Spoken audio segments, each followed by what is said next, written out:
Kaya gusto ko po itong himay-himayin kasi importante po ito na para sising-sisi na naman diyan yung bata. Kakaawa po masyado diyan yung bata sa totoo lang.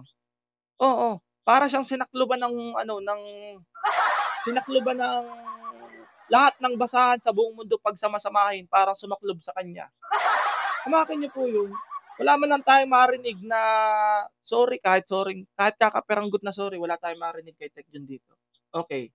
Pagkapalagayan na po ng law dahil wala naman hong tawag dito, natatahimik hangga't hindi po ito nagkakaroon ng closure.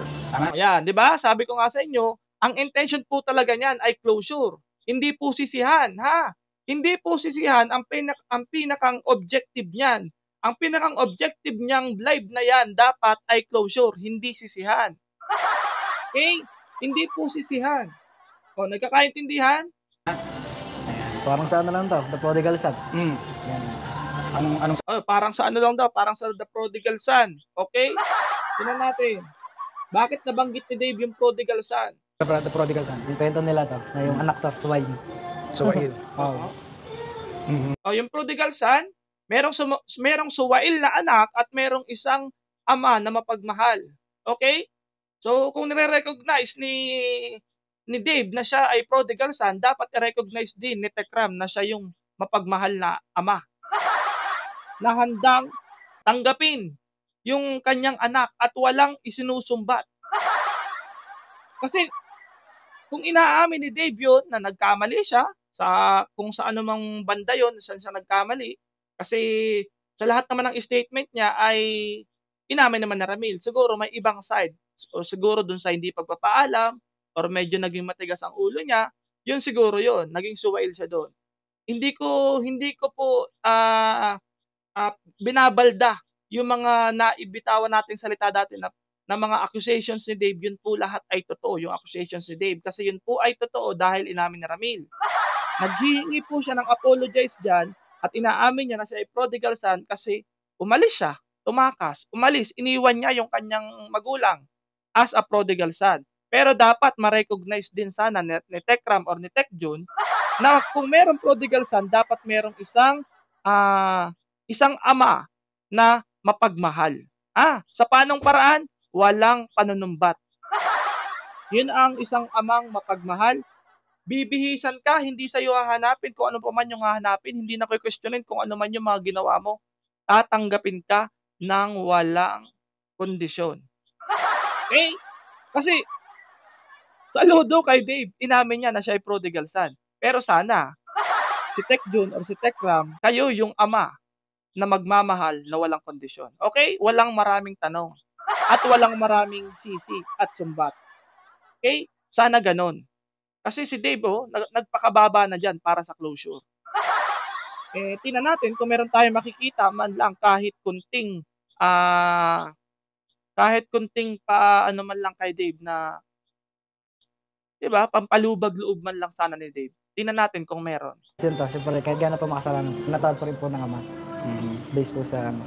pinatawad na ba ng ama? Ayun, nagbiro pa. Pinatawad na ba nung ama? Siguro si Tekram na andyan sa kabila. Pinatawad na ba nung ama? Ayun, nagbiro pa. So, ibig sabihin, kung kiniklaim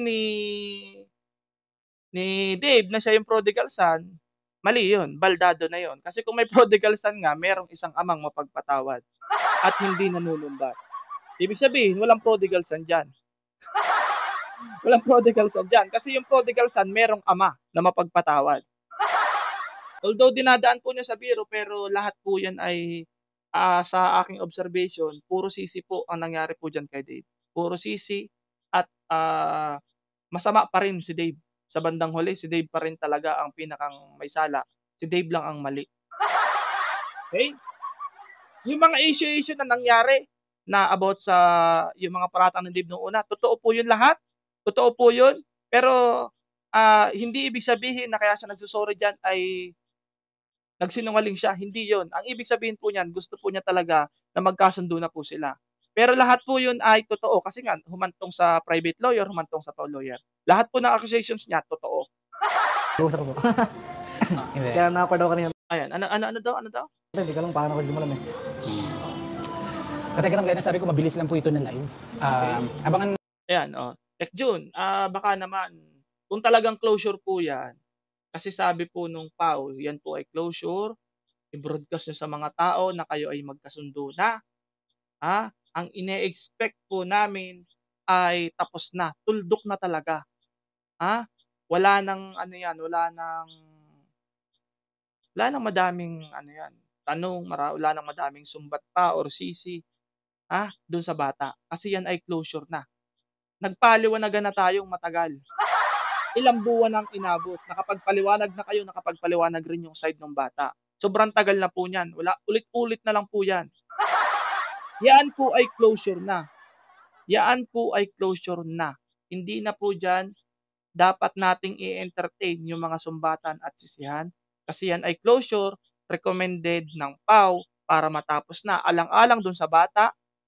Kasi kung wala pong ganyan, kasuhan nga po ang sunod niyan, eh. Pumagitna na po yung PAW para ma-reconcile kayo. Okay, para ma-reconcile kayong dalawa. Kasi sabi nga nung PAW, hangga't may nagsasagutan, hindi po matatapos. Kaya i-broadcast niyo sa mga tao na okay na kayo, yung mga reactors wala na yon. Tablado na yon. Kahit anong sabihin nila, kahit anong sabihin niyo, okay na kami, wag na kayo magsalita. Hindi na namin kayo kailangan. Okay? Ito lang po, ito pong ginagawa ko ngayon, pinapaliwanag ko lang po. Hinihimay ko, gusto ko makita natin or talagang mahanap natin kung talaga bang na-serve yung purpose ng reconciliation at yung declaration na stop na. Okay? Nakukuha niyo po yung puntos. Ang purpose po talaga nitong video na to na nakikita niyo sa taas, dapat po yan ay stop na after that live, mga kapambira. Pero ano yung nakikita nyo sa mga reactors nila? Ano yung nakikita nyo? Banat kay ganito, banat kay ganyan, banat kay Dave. Diba? So, tingnan natin kung may, siguro mga ilang araw pa, baka nag-ano lang, pinapakalma pa or pinapaamu-amu pa. Tingnan natin. na lang po natin kung ano man po yung magiging overall na setup, pero ayun, Katekram. Tingnan natin kung ano magiging overall setup. Ano yun? Anong ibig sabihin nun, Tech June? Kalma na lang po tayo, ha, Katekram? Kalma. Yun. Kalma na lang. So, ini-encourage si Tech June na kalma na, okay? Nababasa naman yan sa comment section, eh. Daming galit pa din. Na lang po, kalma na po tayo dahil lilipas naman din po itong pero alam ko naman kuya na naiintindihan mo kung bakit minsan mayroon kang naririnig na ganito mga salita. Siyempre, opinion ng mga tao yun. Yun. So, pinipilit niyang ipaintindi kay Dave na ikaw mali, kaya nagganyan yung mga tao galit sa'yo. Oo. Sa direktahang salita, alam mo naman kuya na mali ka talaga, kaya yan mga tao, binabash ka. Okay? Pero di ko naman na inaano yun, te. Hindi ko na sila pinapansin, kahit anong sabihin po nila. Kawawang bata, siya lagi yung may mali. Kawawa talaga bagay, tinutulungan ka lang, ikaw talaga lagi mali, kahit magpaliwanag ka, eh. Pag wala kang naku.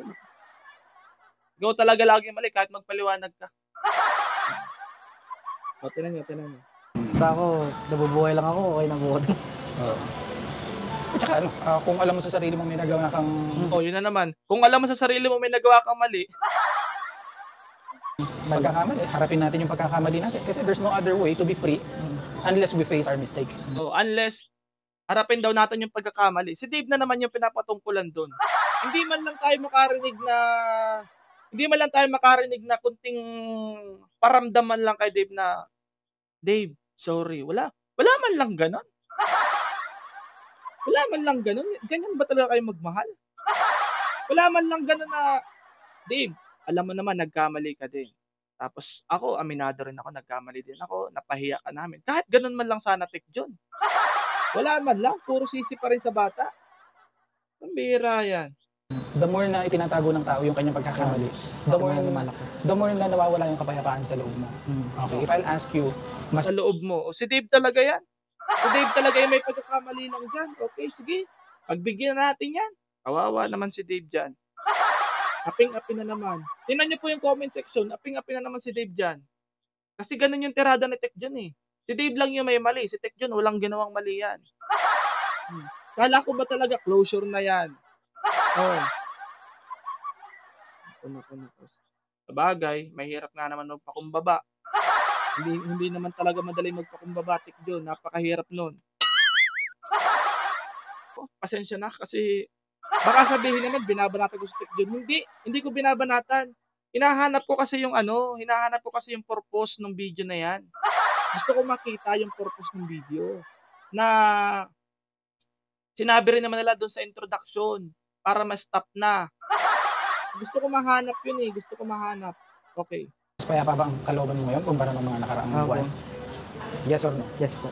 Tinatanong niya si Dave talaga na mas magiging payapa daw talaga si Dave kung aamin na ng mga pagkakamali. Pero si Tek John hindi yata niya gusto maging mapayapa. Okay lang sa kanyang hindi siya payapa. Bira yan. So yun. Ngayon Katekram, buksan po natin Katekram yung pintuan ng pag-aayos. No? Alam ko po yung iba talagang war fake kasi Buksan daw yung pintuan ng pag-aayos, yung iba daw war freak. Bakit? siguro nasubo na, no? May mga nakabangayan sa social media, May mga totoo naman, napasubo na. mga katwiran, ano? Kumbaga talagang yung emotion po ay maalab. Pero ayan, gusto lang po namin iparating Katekram, no? Gusto lang iparating na Kung yung po mamarapatin, na ayan po natin yung pintuan po ay magbukas para po sa kapayapaan. tama po yan. Ako, open din po ako dyan. Pero sabi ko nga, Tek John, ang purpose ng video na yan ay closure para sa kapayapaan. Kasi yan ay payo ng lawyer sa inyo para hindi na humantong sa kasuhan. Para po sa kapayapaan yan. Kaya nga kayo nagkausap dyan kasi na may demand letter na nga. Para sa kapayapaan yan, hindi na po yan para sa sisihan. Hindi po yan para sa sisihan. Oo, masakit po sa part namin na si Dave ay para bang biglang seryoso po ako, sa totoo lang talaga, ito yung pakiramdam ko. Para bang si Dave ay bumaligtad para kaming iniwan sa air ni Dave na pinaglalaban namin siya tapos bigla-bigla harap sa inyo. Pero habang ina-analyze ko po yung video, habang ina-analyze ko po yung sitwasyon, yan ay para sa kapayapaan. A call for peace. Hindi yung for peace na ayuda ha, kapayapaan. Panawagan para sa kapayapaan, hindi para sa sisihan. At sana ipakita mo sa amin yun, Tek John. Wala man lang ako nakitang kahit konting gatiting na pagmamahal or pagpalubag loob na ibinibigay mo dun sa bata. Puro sisi na naman yun. Naglakas loob na nga yung bata. Naglakas loob na nga. Naku po. Para po sa pagkaayos, no? So, alright? Alright. Sabay ngiti ni Dave. Sa totoo lang po, mahirap po yung ginagawa dyan ni Dave. Mahirap po yan. Kasi hindi nga namin ina-expect yan na kaya pala niyang gawin yan. Mahirap yan. Kasi ang pakiramdam po nung iba para bang binitray kami. Pero habang ina-analyze ko po, gusto po niya magkaayos na kahit sa para pagkakaayos na lang. Yun na lang, para sa katahimikan na lang. Kasi hindi na po natitigil eh. Hindi na po napupundo, wala nang katigilan yung mga reactors, yung mga bangay-bangay sa social media, yung bashing, hindi na po natitigil. Kasi iniisip ng bata kapag ginawa niya yan at sinunod niya yung payo ng abogado, matitigil na. Kaya lang, tingnan natin, sana po hopefully, talaga pong matigil na ang issue na yan. Pakilinaw po, Tek John. Pakilinaw. Kasi kung closure na po yan, tigilan na po natin yung sisihan. Ayun, yung ibang detalye Katekram sa mga susunod na lang. Ibang detalye sa mga susunod. Sige, abangan natin yun. Okay lang naman siguro kung magre-reaction pa rin ako dyan, pero hindi naman na to the point na makikipag-away ako sa inyo. Hindi na. Gusto ko lang bigyan linaw, gusto ko lang bigyan liwanag yung mga nangyayari. Magbabalita na lang ako pero hindi na katulad nung dati na kakalampagin ko pa kayo na 2.7 ibalik. Kasi yung lawyer na ang bahala magkalampag noon. May 'di ba nangyari naman? Yung lawyer na. So sana naman po ay ang akin pong hiling hindi niyo niloloko yung bata diyan ha. Sana hindi niyo niloloko yung bata diyan or hindi niyo binibiktima sa sitwasyon na 'yan. Kasi pag biniktima niyo yung bata ulit diyan, ay nako. Panibagong issue na naman 'yan. Huwag niyong bibiktimahin yung bata. Kung ano yung napag-usapan, mag-comply sa napag-usapan.